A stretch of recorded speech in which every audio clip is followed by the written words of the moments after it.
Antonia Martínez Moreno es economista y profesora de economía en el IE Los Albares. Es por tanto una gran conocedora de la economía en general y de la española en particular.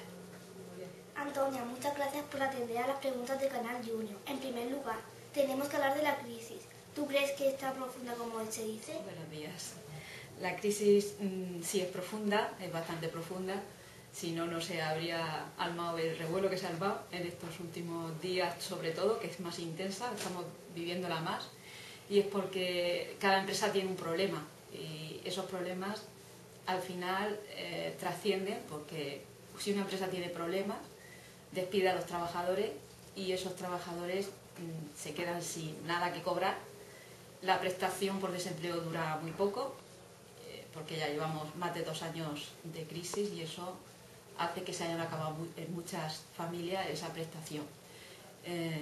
Bueno, pues desde luego todo el mundo está sufriendo la crisis y nos queda, creo que un tiempo todavía por delante. ¿Y a qué crees que se debe esta crisis? ¿Cuáles son las causas? Bueno, las causas son fundamentalmente la pérdida de la confianza en el sistema financiero. Hemos perdido la confianza en los bancos, esa fue la principal causa. Pero también hay que decir que si hemos perdido la confianza es porque había base para perder la confianza. Se estaban haciendo operaciones bastante poco ortodoxas, por llamarlo de alguna manera. Los bancos concedían préstamos pues cada día y sin evaluar suficientemente bien sus riesgos, de tal manera que hemos visto cómo todo el mundo se endeudaba, todo el mundo vivía por encima de sus posibilidades. Eso ha creado una burbuja enorme, todo el mundo se ha lanzado a comprar viviendas sin poder. Al final esas viviendas no se pueden pagar, esas viviendas se quedan ahí como activos que la gente, bueno, los propios financieros han llamado activos tóxicos y eso es lo que ha provocado fundamentalmente la crisis. Eso, claro, ha hecho efecto dominó, todas las demás empresas han caído en cadena y esa es la situación complicada que vivimos ahora. Y a nivel mundial, ¿cuáles crees que son las posibles soluciones? Bueno, más que a nivel mundial, vamos a empezar por a nivel europeo. Vamos a ver qué hacemos en Europa. Y fundamentalmente hace falta dinero. Eso es lo que pasa. El crédito se ha restringido, los bancos no dan todos los créditos que tienen que dar y hace falta dinero para que haya inversión. Entonces, de momento, creo que el Banco Central Europeo tiene que entrar en acción y lo que debería hacer es, desde luego, soltar lastre, dar dinero y que en los países que ahora mismo tienen falta de ese dinero para acometer proyectos de inversión, que puedan hacerlo. Entonces, fundamentalmente, el Banco Central Europeo debería tomar cartas en el asunto ya. En cuanto a España, ¿cómo ves la situación? La situación en España está, ahora mismo estamos en el punto de mira, somos digamos el foco de atención de toda Europa. No debería ser así, porque hay otros países que tienen tantos o más problemas que nosotros. Ahí está Grecia, ahí está Portugal, ahí está Italia, ahí está Bélgica últimamente. Entonces tienen serios problemas también y sin embargo estamos nosotros en el punto de mira. España tiene una situación difícil, una situación más difícil por el número de parados que tiene. Tiene unos 4,5 millones de parados y esa sí que es una situación complicada. Entonces, ¿qué tiene que hacer para crear empleo España? Pues sobre todo fomentar la inversión. La inversión tiene dos vertientes, inversión privada e inversión pública. La privada está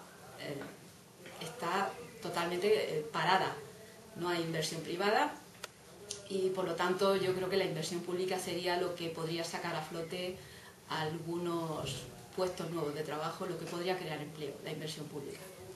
Estamos haciendo todo lo contrario, no se está restringiendo toda la inversión pública y las medidas que se están tomando no son las adecuadas. ¿Qué medidas se podrían tomar en España para mejorar nuestra economía? La economía, el mayor problema que tiene en estos momentos es el del paro. y está claro que las medidas tendrían que ser para crear empleo. Las medidas que se han tomado hasta ahora no pienso yo que vayan a conseguir crear empleo. La reforma laboral no sirve para crear empleo. En ninguna reforma laboral se ha creado empleo. La reforma laboral servirá para otra cosa, pero no para crear empleo. Entonces, lo que hay que hacer está claro que es fomentar la inversión. Y la inversión, vuelvo a decir, que hay dos formas de fomentarla: inversión pública o inversión privada. Y la inversión privada, hemos dicho también antes que no está siendo incentivada, por lo tanto nos queda la inversión pública. Yo vuelvo a decir que es un error que el gobierno español esté haciendo una política restrictiva, una política fiscal restrictiva, y lo que tendría que hacer es una política fiscal expansiva, y fomentar más la inversión pública. ¿Podrías explicarnos de modo sencillo en qué consisten los ataques a la deuda española que están ocurriendo ahora? Bueno, habéis hecho bien en decir esto de un modo sencillo, porque la verdad es que es difícil de explicar. Pero bueno, la deuda española compite en el mercado de deuda con otros países, ¿de acuerdo? Y en el momento en que la deuda hay una apreciación de riesgo, en cuanto a que el país no pueda devolver esa deuda en plazo y tiempo, pues ahí hace que suba el coste de la deuda. Entonces, el dinero es limitado y hay muchos países que quieren dinero y todos competimos. Quien tiene dinero para comprar deuda, pues lo que hace es dirigirse a aquella deuda que maximice su rentabilidad, es decir, que obtenga más ganancia y que a su vez el riesgo sea menor. Entonces, a menor riesgo, menor coste de la deuda, y a mayor riesgo, mayor coste de la deuda. Si seguimos diciendo que en España la economía va muy mal, que las cosas no se dicen como son, que hay estadísticas, contabilidades ocultas y que no está claro lo que hay en España, pues hay una apreciación de riesgo muy alta. Los inversores tienden a pensar que posiblemente España no pueda devolver la deuda y por eso el coste de la deuda sube. Eso fundamentalmente va a ser el problema que va a tener la deuda española.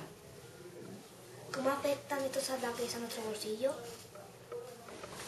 Bien, cuanto mayor sea el coste de la deuda, que es lo que está ocurriendo día tras día, el coste de la deuda se está disparando, cuanto mayor sea, el Estado tiene que pagar más intereses por esa deuda, le cuesta mucho más pagar la deuda y lógicamente cuanto más le cueste, pues menos dinero va a tener el Estado para financiar otro tipo de proyectos que pueda haber. ¿De acuerdo? Entonces, el déficit público va a seguir subiendo y va a haber cada vez, la brecha se va a abrir más y la verdad es que el coste de la deuda nos hace bastante daño, porque nos detrae recursos que podríamos estar empleando en inversiones productivas, por ejemplo. Para terminar, ¿cómo ves el futuro? Bueno, yo soy bastante optimista y veo las cosas siempre del lado positivo. Entonces yo pienso que saldremos de esta crisis, no sé cuándo, pero desde luego saldremos, y que el futuro pues tenemos que trabajarlo mucho y hacer más cosas que no hemos hecho hasta ahora. Pues si todo el mundo hace lo que tiene que hacer, seguramente saldremos de la crisis. Muchas gracias por atender a Canal Junior, Antonia. Bien, gracias a vosotras por darme la oportunidad de explicar esto que es tan interesante en los tiempos que estamos viviendo.